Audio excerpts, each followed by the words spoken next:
बांग्लादेश में इस समय जो बर्बरता की जा रही है उस पर आक्रोश आज देश भर में देखने को मिला। एक एक तस्वीर डायरेक्ट एक्शन की मांग कर रही थी। लेकिन यहाँ भी एक गैंग है जो चुप्पी साधे हुए है। दुनिया भर में भी इस अराजकता को लेकर कई जगह खामोशी देखने को मिल रही है। चुप हैं लोग। ऐसे में भारत के सीडीएस चौहान ने दो टूक चेतावनी दे दी है जो बांग्लादेश को मुश्किल में डाल सकती है। तो क्या कहा सीडीएस अनिल चौहान ने? क्या सैन्य कार्रवाई के अलावा भी भारत के पास ऑप्शन है? आज समझेंगे इसे। वहीं दूसरी तरफ अरुणाचल में जीत का सूर्य उगाने के बाद भाजपा को एक और खुशखबरी मिली है। गोवा में निकाय चुनाव में भाजपा ने कमाल करते हुए कमल खिला दिया है। तो अब अरुणाचल के बाद ये जीत क्यों है खास, ये भी बताएंगे आपको। और इसके अलावा जीतन राम मांझी के तेवर क्यों बदले हुए हैं? आखिर कौन सी महत्वाकांक्षा रह गई है जो एनडीए से इस्तीफा देने की बात कर रहे हैं? आखिर किस बात पर चल रही है तनातनी? एक नजर इस पर भी आज के शो में। नमस्कार, खबर प्रधान शो देख रहे हैं आप और मैं हूं संगीता श्रीवास्तव।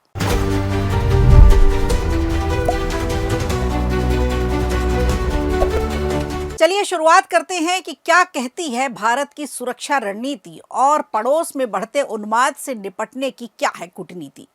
सबसे बड़ी बात, आज भारत के सीडीएस जनरल अनिल चौहान ने भविष्य के युद्ध को लेकर जो चेतावनी दी है वो बांग्लादेश की रूह कपा देने के लिए काफी है। वो सिर्फ सेना के लिए नहीं बल्कि पूरे देश के लिए एक अहम संकेत है। सोमवार को आईआईटी बॉम्बे में एक कार्यक्रम के दौरान सीडीएस ने साफ कहा कि भारत को आतंकवाद से निपटने के लिए ऑपरेशन सिंदूर जैसी सीमित समय की तेज और सटीक सैन्य कार्रवाई के लिए हर वक्त तैयार रहना होगा। उन्होंने ये भी जोड़ा कि भारत को लंबे समय तक चलने वाले संघर्षों के बाद भी खुद को तैयार रखना पड़ेगा, क्योंकि हमारे पड़ोस में हालात इतने आसान नहीं हैं। जनरल चौहान ने बताया कि आने वाले समय में युद्ध का स्वरूप पूरी तरह से बदला हुआ होगा। अब ये कैसा होगा, इसका भी वर्णन उन्होंने किया। उन्होंने कहा कि अब जंग सिर्फ सीमा पर टैंक और सैनिकों से नहीं लड़ी जाएगी, बल्कि साइबर स्पेस, अंतरिक्ष, कॉग्निटिव डोमेन, ये सब युद्ध के मैदान में देखने को मिलेंगे। उन्होंने इसे मल्टी डोमेन ऑपरेशन बताया, मतलब जमीन, हवा, समुद्र, साइबर और स्पेस, सभी मोर्चों पर एक साथ लड़ाई देखने को मिलेगी। अगर साइबर डोमेन में हमला होता है तो उसका असर जमीन और हवा में चल रहे ऑपरेशन पर भी पड़ेगा। यही वजह है कि भविष्य की लड़ाई में तालमेल सबसे बड़ी ताकत होगी। सीडीएस अनिल चौहान ने बिना नाम लिए पाकिस्तान और चीन की ओर भी इशारा किया कि भारत के सामने दो ऐसे पड़ोसी देश हैं जो परमाणु हथियारों से लैस हैं। ऐसे में न्यूक्लियर बैलेंस को बनाए रखना भी भारत के लिए एक बहुत बड़ी चुनौती है और ये बेहद जरूरी भी है। इस संतुलन में अगर जरा सी भी चूक होती है तो पूरे क्षेत्र की सुरक्षा खतरे में पड़ सकती है। चलिए अब जरा नजर डालते हैं पड़ोसी देश बांग्लादेश पर, जो जिस तरह की अराजकता हो रही है, जहां बदलते हालात तेजी से चिंता भी बढ़ा रहे हैं। आंकड़े बताते हैं कि बांग्लादेश में हिंदू आबादी कभी 22% हुआ करती थी, जो अब घटकर सिर्फ 8% रह गई है। तो चिंता की बात तो है ही। 1971 के मुक्ति संग्राम के बाद भी अल्पसंख्यकों पर अत्याचार नहीं रुका। शेख हसीना सरकार ने कुछ हद तक सुरक्षा दी थी, कुछ हद तक इस पर लगाम लगी थी, लेकिन उनके खिलाफ भी आक्रोश भड़का। कट्टरपंथी ताकतें एक हो गई और भी ज्यादा मजबूत हो गई और उन्हें भी सत्ता से बेदखल कर दिया। बांग्लादेश हिंदू बौद्ध क्रिश्चियन एकता परिषद के मुताबिक अगस्त 2024 से नवंबर 2025 तक अल्पसंख्यकों के खिलाफ 2000 से ज्यादा हिंसक घटनाएं दर्ज की गई हैं। ये सिर्फ आंकड़े नहीं बल्कि इंसानियत पर सवाल हैं। सवाल ये उठता है कि सैन्य कार्रवाई के अलावा भी भारत और क्या कर सकता है। और तो इसे लेकर जो विशेषज्ञ हैं, राजनीतिक विशेषज्ञ हैं, उनका मानना है कि भारत को ये मुद्दा संयुक्त राष्ट्र में उठाना चाहिए, ब्रिक्स में उठाना चाहिए, G20 जैसे अंतर्राष्ट्रीय मंचों पर उठाना चाहिए। यूएस, ईयू और दूसरे वैश्विक संगठनों के सामने मानवाधिकार उल्लंघन के पुख्ता आंकड़े रखने चाहिए। बांग्लादेश की गैस, बिजली, व्यापार जो भारत में निर्भर करता है, अगर वो उस पर लगाम लगाई जाएगी तो बांग्लादेश को एक और ऑप्शन दिया जा सकता है, ताकि वो भारत के साथ जो दुश्मनी, जो उन्माद, जो पागलपन देखने को मिल रहा है, उस पर लगाम लगाएगा। अगर हालात नहीं सुधरते हैं तो भारत के पास कूटनीतिक और आर्थिक दबाव बनाने के विकल्प भी मौजूद हैं। तो एक तरफ बदलता हुआ ये युद्ध का स्वरूप जो हमारे सीडीएस अनिल चौहान जी ने बताया, और दूसरी तरफ पड़ोस में बढ़ती अस्थिरता, अराजकता, कट्टरपंथ। भारत के सामने चुनौतियां बहुत बड़ी हैं, लेकिन हमारी सेना की तैयारी उससे कहीं बड़ी है। अब सीडीएस के बयान में देश की सुरक्षा और भविष्य के लिए एक बहुत बड़ा संदेश छुपा हुआ है, जो पड़ोस के दुश्मन देशों को समझने के लिए भी एक बड़ा संकेत है।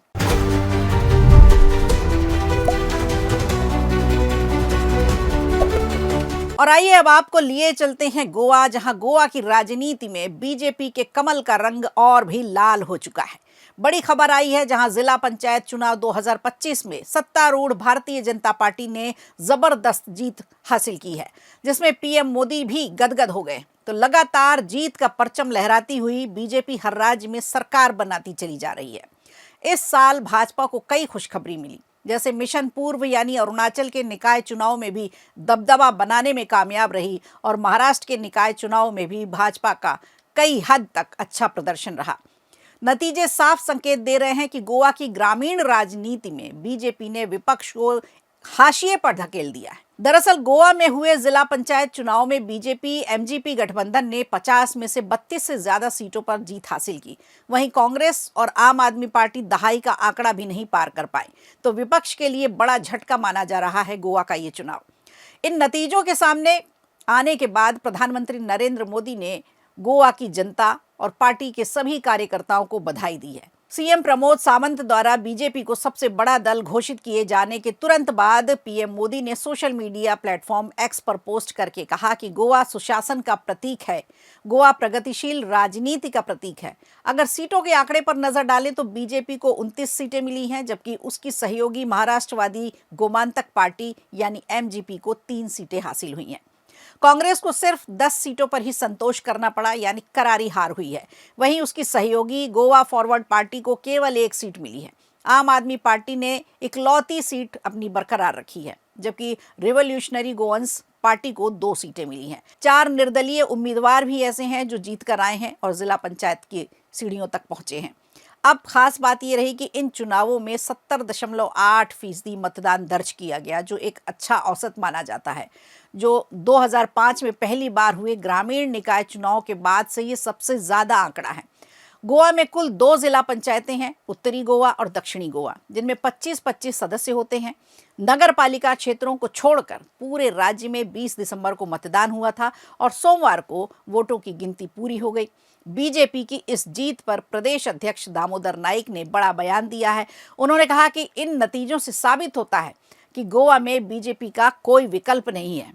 उन्होंने कांग्रेस पर तंज कसते हुए कहा कि पहले ईवीएम पर सवाल उठाए जाते थे, लेकिन ये चुनाव बैलेट पेपर से हुए हैं और फिर भी बीजेपी जीती है। तो कुल मिलाकर गोवा जिला पंचायत चुनाव के नतीजे ये साफ कह रहे हैं कि ग्रामीण स्तर पर भी बीजेपी ने अपनी पकड़ मजबूत बनाई है। वहीं कांग्रेस और आम आदमी पार्टी के लिए ये नतीजे आत्ममंथन का संदेश देते हैं। अब देखना होगा आने वाले विधानसभा और लोकसभा चुनाव में इसका क्या असर पड़ता है। ये सीटें ऐसे ही मिलती रहेंगी, ये जीत ऐसे ही मिलती रहेगी, या इस पर भी कोई फर्क पड़ेगा।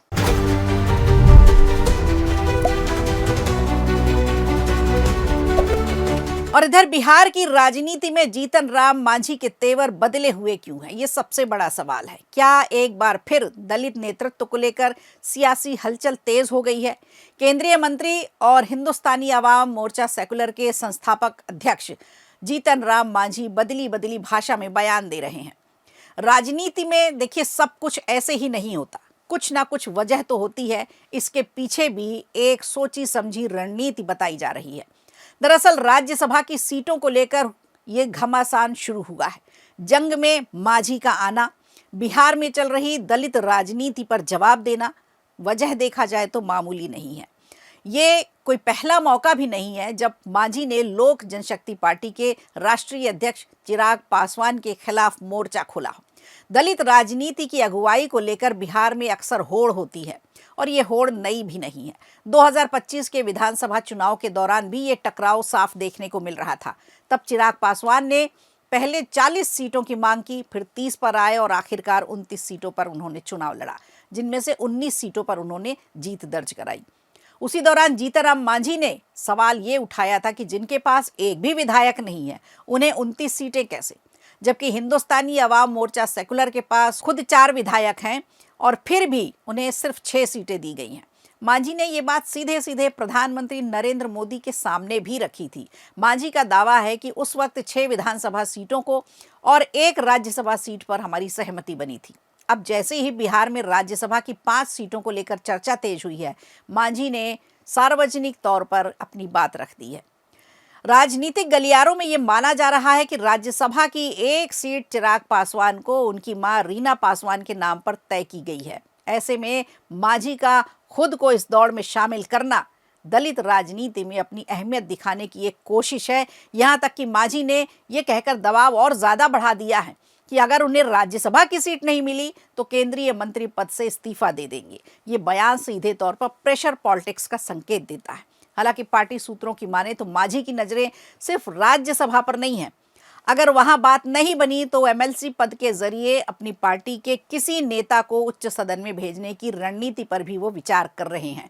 तो कुल मिलाकर बिहार की दलित राजनीति में ये लड़ाई अभी शुरू हुई है, खत्म नहीं हुई है। राज्यसभा की सीट हो या एमएलसी का पद हो, जीतन राम मांझी का संदेश साफ है कि दौड़ में वो भी हैं और उन्हें नजरअंदाज करना इतना आसान नहीं होगा।